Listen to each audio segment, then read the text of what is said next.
What happened next? What happened next, and she just kept hitting her head against the wall when she was sitting on the bed, and I was like, and I grabbed her and I like shook her. I was like, stop, like we need to like, and looked at her. I was like, we need to like talk about this. And like, I mean, I was holding her arms and stuff, but like I never struck her. I never like hit her like in the face or anything. I was just like, we need to talk. And she was so like, oh, I mean, what's the word? Like, you know, like flopping a fish out of the water, like so like all this, all because of what happened last week. And I was like, listen, like I'm not here to like fight with you or like do anything. Like, and as time went on, the inevitable that we would deal with domestic violence. And it took us a long time to come to that conclusion, but we have, and we're off running with it now. Welcome back to another episode of DAS with your boy, Sean Mack. And today we're going to be discussing a subject that hits a little bit close to home for me. Because this young lady was around the same age as my daughter is now when she passed away back in 2010. On May 3rd of 2010, George Yeardley murdered Yeardley Love in a drunken rage after the two had broken up weeks previous. So if you like today's content, make sure you share, like, and subscribe to the video. So let's go.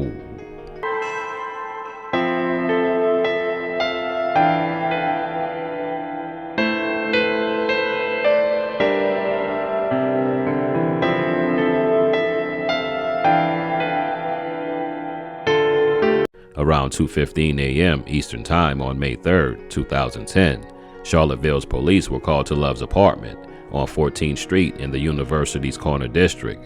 At the scene, Love was found unresponsive and was pronounced dead on the scene. The 911 call from Love's roommate reported she had suffered an alcohol overdose, but detectives noticed, quote, obvious physical injuries to her body, end quote, upon arrival. The suspect, George Yeardley, was living next door. On May 4th, Yeardley was charged with murdering Yeardley Love and was held in a Charlottesville regional jail. At a May 6th court appearance, his attorney, Fran Lawrence, stated, quote, Miss Love's death was not intended, but an accident with a tragic outcome, end quote. Yeardley appeared at the hearing via video. Yeardley and Love had dated over the course of 2 years, but had recently broken up. At the Charlottesville's police station, Yeardley waived his Miranda rights and narrated graphic details about his assault on Love, stating that he kicked open her locked bedroom door and shook Love, and her head repeatedly hit the wall. Yeardley admitted that he took and intended to destroy her Apple laptop computer when he fled from her apartment. Evidence that police seized from Yeardley's apartment included 2 Apple laptop computers, a spiral notebook, 2 white socks, bathroom and entryway rugs, a Virginia lacrosse shirt with a red stain. Investigators also followed leads of domestic violence between Yeardley and Love, including threatening emails and text messages that he sent to her post-breakup. A violent encounter between the couple was broken up by several visiting lacrosse players from the University of Carolina at Chapel Hill, and the incident in which Yeardley attacked Love while drunk, whereafter Yeardley claimed he did not remember or recall hitting Love. An unnamed student reported that the couple broke up after the drunken Yeardley assaulted Love. Yeardley, George, from Sean Mack, you little punk ass boy. I know you'll never get a chance to see this, or maybe you will, I don't know. But I just want to let you know personally from me, you're a little punk ass. I got some notes right here, as I always do, and we're going to get on out of here. I won't keep you too long. Number 1, I have written down was people witnessed Yeardley abusing Yeardley Love and said nothing. The Chapel Hill lacrosse team, coaches from the men's lacrosse team and women's lacrosse team witnessed her get abused, said nothing. This is the tale of a case of misread flags, but not totally missed. A lot of people knew about it. The cops, I know how it is for a lot of ladies, 99% ladies out there. And like I said, I have a daughter that would be roughly her age soon at the time she was when she passed away. Yeardley Love, that is. But I know how it is. I know how it is. The cops. You got the cops. You call the cops. He's stalking me. I broke up with him. He's leaving me messages.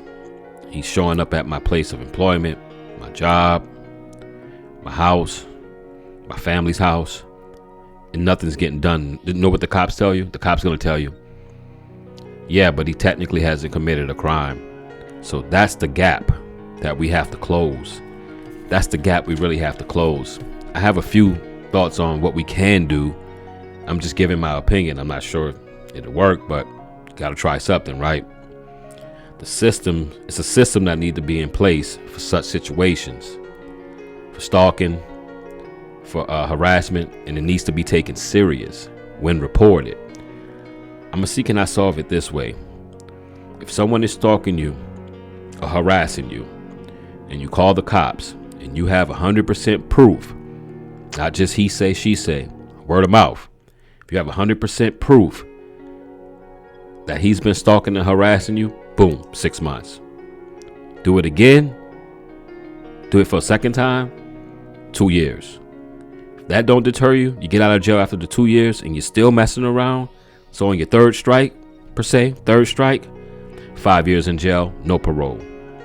I think that can help out a little bit, because that's the disconnect. Now in Yeardley Love's case, nothing was actually reported to the cops, but numerous people on the campus knew about it, students and grown-ups. And I know what it is, man. Let me just see, Anthony always tell me, just mind your business. Just mind your business, boy. You don't have nothing to do with it. Stay out the business. And I feel that, because sometimes you mind people's business and then you get into it with somebody, and now you're facing problems with this guy and her, because I've seen cases where people do stand up and take action on a man that's abusing a woman. But then you know what happened? I've seen that woman a week later get right back with the guy that was abusing her. So the guy that helped, or the person that helped, feels hopeless. Like, okay, that's your business. I tried to help you. I tried to tell you we're in a bad situation. You don't need to be doing this or be with him no more. But if you're not going to take it serious, why should I? Yeardley Love's family, may she rest in peace, and may her soul rest in peace. I think the dad knew about it. I think when I read this case a long time ago, I did a lot of background work on the case, because this was my second Death After Sports. I'm doing it in a different format now, so I'm doing it this way. But from what I remember, the parents knew. So this goes to one thing, and I'm gonna get on out of here. I'm not gonna keep you long. This is something that no one probably really wants to talk about, but I'm gonna talk about it, because I'm pretty sure 99.9 or 0.5% of parents, especially fathers, is gonna feel the same way that I feel. Sometimes I feel, if you know what's going on, and you know that your loved one, your child, your daughter, your precious little girl is in danger, sometimes you got to take matters into your own hand. Little late 1800s, early 1900s vigilante justice. I know one thing. If anyone's going to hurt my daughter, my little girl, and I think they're going to do it, I would take their ass out, and I'll go do life in jail and let my daughter live the rest of her life on earth. I'll trade that. And I'm pretty sure any father that's a good father, that's a decent human being, that loved their daughter, would definitely do the same thing. I take his ass out, vigilante justice, get the whole neighborhood like he's a witch in Salem back in the days in Massachusetts, at the stake by my hands.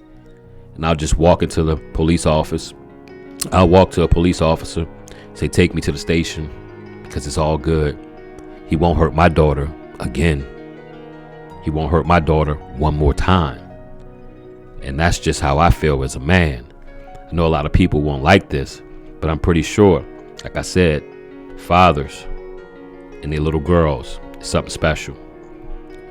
And if I know you're going to hurt my daughter, or I think you're going to hurt my daughter, I'll just take you out, and I'll do the rest of my life in jail.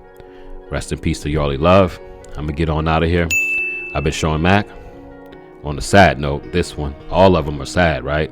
All of Death After Sports are sad, but this one hits a little bit more home to me. So I've been Sean Mack, and this is Death After Sports, Yeardley, love, peace.